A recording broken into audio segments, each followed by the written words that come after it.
A'udzu billahi minasyaitonir rajim. Bismillahirrahmanirrahim.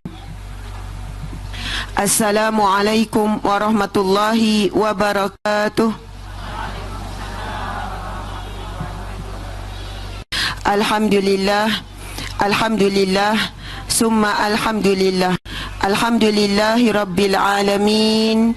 Hamdan lillah, salatan wa salaman ala rasulillah Sayyidina wa maulana wa habibina wa syafi'ina Muhammad ibn Abdillah wa ala alihi wa ashabihi awliyaillah. Alhamdulillah, segala puji-pujian kita rafakkan kepada Allah Subhanahu wa ta'ala, Tuhan yang mentadbir sekalian alam. Alhamdulillahi rabbil alamin. Segala puji bagi Allah yang mentadbir sekalian alam. Rabbal alamin ini, jika kita rujuk dalam tafsir Ibnu Katsir, menyebutkan Allah memiliki lebih daripada 70,000 alam. Alam yang kita tahu sekadar alam roh, alam rahim, alam dunia, alam barzakh, alam pada mahsyar, alam akhirat, alam syurga. Alam dunia ini mungkin di sana ada alam laut, ada alam di udara. Bahkan Allahu alam, sudah tentu ada hidupan berbeza, ada hidupan yang lain di luar sana, yang mana kita tahu bahawasanya bumi ini hanyalah salah satu bintang kecil daripada berjuta-juta, bahkan kata berbilion, bahkan ada pula saintis trilion, akhirnya infinity. Saintis tak boleh kira apa besarnya galaksi yang mana boleh dicapai dalam fikiran ataupun kajian ataupun akal manusia. Dan betapa hebatnya Allah tadbir sekalian alam. Walaupun ada satu daun yang kering ingin berguguran di sebuah hutan yang tidak pernah sampai oleh manusia, itu pun dalam pengetahuan Allah, itu pun dalam aturan Allah Subhanahu wa ta'ala. Allahu Akbar. Dan betapa hebatnya Allah ya baik, Allah yang maha mentadbir, Allah yang maha mengaturkan. Apa Allah mengaturkan urusan hambanya yang paling istimewa, iaitu yang paling dia ciptakan dengan sempurna, sebagaimana Allah berfirman dalam Al-Quran, laqad khalaqnal insana fi ahsani taqwim. Sesungguhnya aku menciptakan manusia ini dengan sebaik-baik kejadian. Ibu-ibu, bapa-bapa, muslimin, muslimat sekalian, cerita hidup kita sudah bermula daripada sejak lahir di alam dunia ini. Kemudian kita dilahirkan oleh ibu kita yang mana kita tak boleh pilih siapakah yang mahu kita lahir.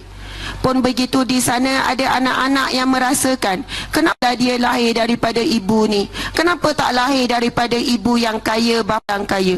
Kenapalah ibu ni garang? Kenapalah ibu tak sayang dia? Kadang-kadang ada terfikir dan terlintas seolahnya kenapa dia memiliki ibu tersebut. Tetapi itulah aturan Allah. Kita lahir daripada ibu kita dan kita dibesarkan juga dengan oleh ayah kita, Masya Allah. Kemudian kita membesar, kita menjadi seorang wanita ataupun lelaki. Daripada kanak-kanak sampai remaja, sampailah kita dah dewasa, sehinggalah kita tua hari ini. Tidak ada satu pun kesilapan Allah mentadbir tentang hala tuju takdir Allah ya qadir yang kehadap diri kita. Allahu Akbar. Kadang-kadang kita terkenang saat sedih, ada peristiwa yang mendukacitakan sepanjang kita membesar dan sebagainya.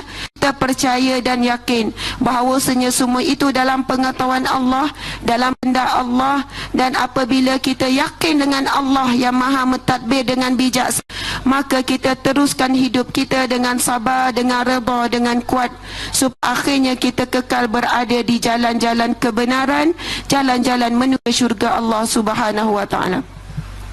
Dan pada malam yang barakah ini, Allah ya Jami' yang mengumpulkan kita semua di pekarangan sebaik-baik di rumah di muka bumi ini, iaitu di taman syurga Allah Subhanahu wa ta'ala. Dan di sebelah kita ini merupakan satu surau, surau yang diberi nama Amru Al-As. Masya Allah.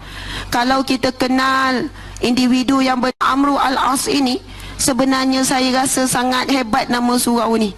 Tadi dalam perjalanan baru saya perasan nama surau ni, Surau Amru Al-As. Yang sekali diberi nama surau ni.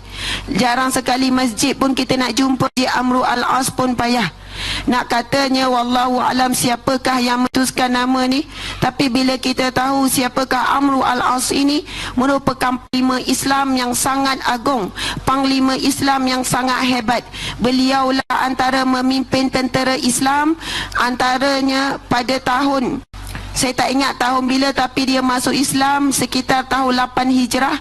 Setelah dia lantik, dia masuk Islam, dia telah memimpin perjuangan untuk membebaskan negara Mesir. Mesir menang, dikuasai oleh umat Islam ketika Amru Al-As memimpin tentera perang tersebut. Subhanallah, Allahu Akbar. Dan banyak lagi kisah tentang kehebatan Amru Al-As, kesolehan, amanah dan sebagainya. Masya Allah. Salawat dan salam buat Nabi Muhammad sallallahu alaihi wasallam. Boleh ke saya minta izin berdiri? Sebab bila duduk macam tenggelam gitu kan. Baru semak lain sikit, suara pun dah tak berapa nak ada kan. Sebab saya ceramah memang macam betik kan. Daripada pagi lagi bertempit, akhirnya malam dah tersepit dah. Subhanallah, alhamdulillah. Terlebih dahulu saya nak ucapkan terima kasih kepada pengerusi Surau Al-As, timbalan pengerusi setiap, mungkin ada Nazir wallahu alam, AJK Muslimin dan Muslimat Surau Al-As, masya-Allah.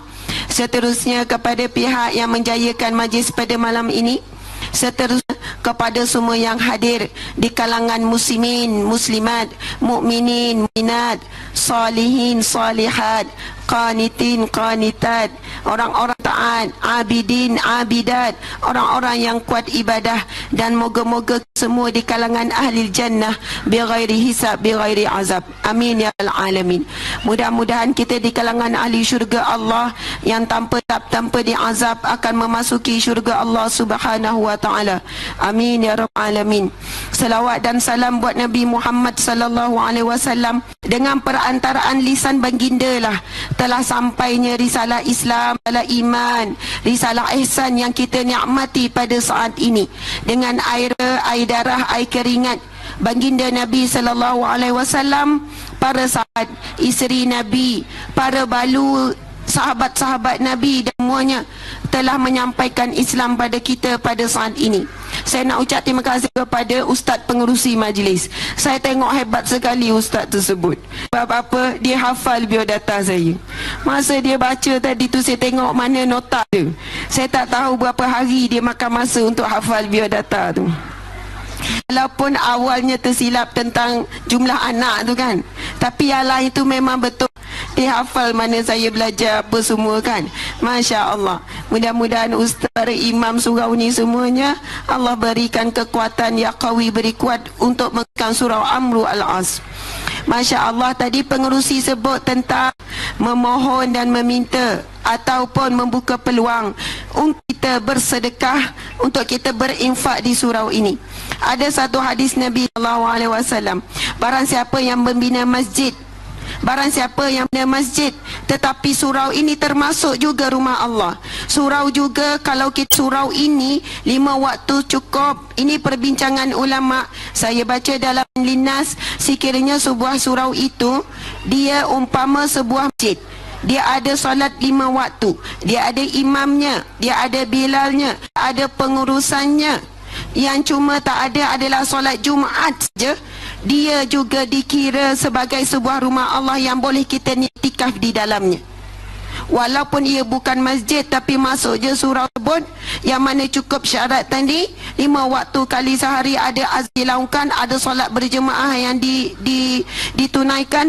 Maka bila masuk, kita boleh saja niat iktikaf. Nawaitul iktikaf lillah ta'ala, sahaja aku beriktikaf kerana Allah Subhanahu wa ta'ala. Kita tahu iktikaf ni sangat besar. Antara hadis Nabi sallallahu alaihi wasallam, barang siapa beriktikaf 1 hari pagi sehingga malam, kemudian pagi besok 1 hari penuh, maka akan dibinakan baginya sebuah parit, bukan sebuah, minta maaf, 3 buah parit yang akan menjarakkan dia daripada ke Allah. Kita dengar parit ni macam kecil ya. parit yang kita bolehkah? Tetapi Nabi sebut sesungguhnya setiap parit itu sejauh di antara timur dan barat. Maksudnya siapa yang mampu beriktikaf sehari semalam, Allah akan bina 3 parit menjauh dia daripada api neraka Allah. Dan jarak setiap satu parit itu menyamai antara timur dan barat. Maksudnya hujung dunia ke hujung dunia. Hujung kampung ke hujung kampung pun tak habis lagi. Hujung negeri jauh ke hujung negeri jauh pun tak habis lagi kita berjalan. Ini hujung dunia ke hujung dunia. Namun di sana ada hadis Nabi SAW. Nabi kata, amalan yang aku cintai, sesungguhnya berpagi-pagi kamu wahai umatku untuk menunaikan hajat saudaramu. Kalau adalah satu hari kita keluar daripada rumah untuk tujuan apa? Tujuan nak memenuhi hajat keperluan saudara kita. Kita tahu ada dalam taman kita ni ada orang susah, mungkin orang fakir miskin, mungkin ada orang sakit dan sebagainya. Nabi kata, berpagi kamu menuju ke rumah saudaramu untuk menunaikan hajat keperluan saudaramu, lebih aku cintai, lebih dicintai oleh Allah daripada i'tikaf sebulan di masjid. Nak bagi tahu tadi, satu hari di masjid di rumah Allah pahalanya sekian. Tetapi di sana ada amalan yang lebih dicintai oleh Allah. Bukan membawa maksud jangan iktikaf di masjid, tidak. So, pasti itu pahala yang berbeza. Tetapi Nabi SAW nak mengges kita sebagai umatnya, sebuah umat yang mesti tolong menolong, mesti fikir tentang orang lain, bukan tentang perut kita sahaja. Mesti fikir tentang saudara-mara kita yang bukan Islam, yang ramai lagi belum masuk Islam. Itu adalah amanah yang Rasulullah tinggalkan untuk kita, supaya seramai mungkin umat Nabi Muhammad SAW masuk Islam.